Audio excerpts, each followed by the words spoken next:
Newsflash, men and women are different, but did you know they even crave cannabis differently? We have that story plus one company's new solution to help businesses in California pay their taxes, and the state of Maine just lost a large chunk of federal funding. Keep listening to find out why. It's Friday, May 22nd, and this is your TRICHOMES Morning Buzz. Broadcasting live from the TRICHOMES.com studios in Southern California. It's time for your Morning Buzz. We bring you late-breaking news that keeps you up to date with what's happening in the cannabis industry. A study suggests that women have more intense cannabis cravings than men. Researchers from the Center for Brain Health at the University of Texas at Dallas found that women who regularly consume cannabis experience more intense cravings than their male counterparts. The study, Sex-Related Differences in Subjective but Not Neural Cue-Elicited Crave Response in Heavy Cannabis Users, was published last month in the Drug and Alcohol Dependence Journal. The study was conducted on 54 women and 58 men who had used cannabis at least 5,000 times. They were given a piece of cannabis equipment to hold, likely a pipe or a bong, and asked to rate their urge to use cannabis on a scale of 1 to 10. Women rated their cravings at 5.5, while men rated their cravings at 4.6. Moreover, researchers found that when female participants were categorized by their self-reported menstrual cycle phase, those in the phase when estrogen levels increase showed a significantly higher craving response compared to male users. However, previous studies have found no correlation between cannabis use and menstrual cycle phases, and the authors note that more research is required to clarify the reason behind this difference in cravings. Changes in participants' brain activity were also measured, but no sex-related differences were recorded.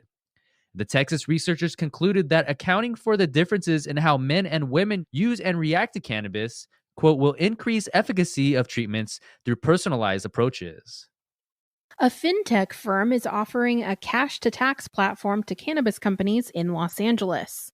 Before the COVID-19 outbreak, cannabis businesses in LA were allowed to pay taxes by credit card, ACH, or cash by appointment. Many cannabis businesses would choose to do it in cash since cannabis companies are often denied access to banking services and handle most of their transactions in cash. But since the coronavirus outbreak, Los Angeles suspended cash payment appointments in order to maintain social distancing. This left many cannabis businesses without an option to pay taxes and licensing fees, preventing the city from collecting a portion of cannabis taxes. Now, according to Benzinga, FinTech company Dama Financial has received approval from the Los Angeles Office of Finance to offer cannabis businesses a way to pay city taxes and licensing fees with cash. With the new partnership between Dama Financial and Los Angeles, more than 300 cannabis businesses in the city can use Dama's cash-to-tax platform to arrange for cash to be picked up by armored courier and deposited into a dedicated FDIC-insured account from which tax and fee payments can be made online. The Safe Banking Act, a bill that passed a House vote last year, could solve this issue nationwide by protecting financial institutions who choose to work with cannabis businesses from receiving federal punishment. In the meantime, programs like Dama's cash-to-tax platform and others like it will help. The feds are withholding $3.3 million from Maine for allowing medical cannabis in schools. The federal government is withholding $3.3 million from Maine for mental health programs for children because the state allows students to use medical cannabis, the Sun Journal reports.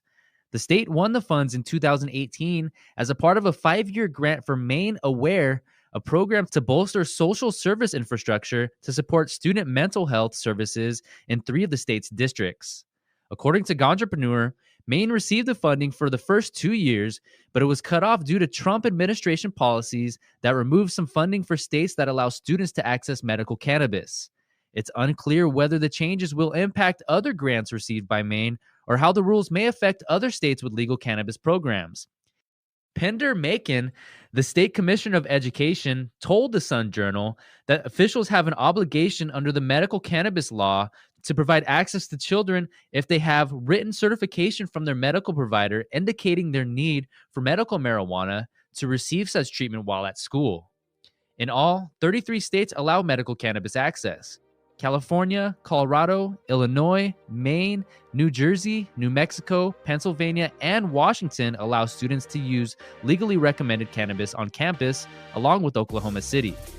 That was today's Buzz. Have a response to any of the stories on today's show? You can comment on these stories and more when you sign up on TRICHOMES.com and join the cannabis community. And be sure to keep up with us on all social media platforms. You can also subscribe to our podcast and the TRICHOMES YouTube channel for daily content. My name is David Fortin. And my name is Allison Ben-Yehuda. Take care.